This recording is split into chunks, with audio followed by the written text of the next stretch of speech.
प्यारी के सूरतिया नहीं देखी जब नया नवा हो, देखी जब नया नवा हो, ले हम दोनों नया अपन फोरन हो। सजाइबू काले सजनवा के सेज हो, जाके सजाइबू काले सजनवा के सेज हो, खोइछा में लेके जाई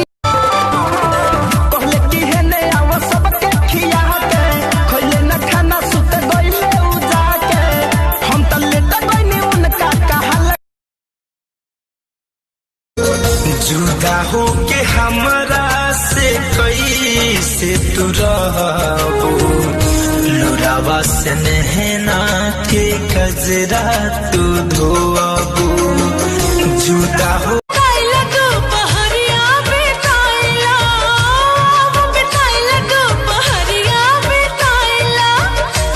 झुलनी के छैया गोरी हम जिंदगिया बिताई दे।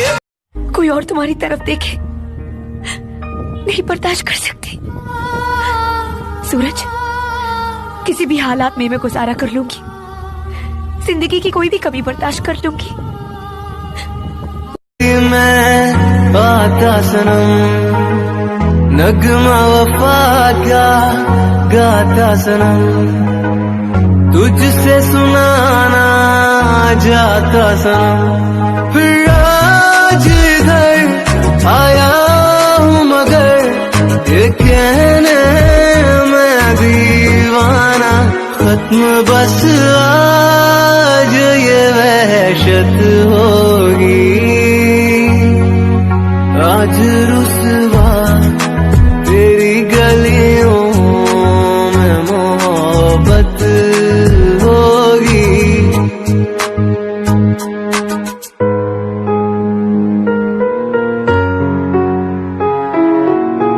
मेरी तरह तू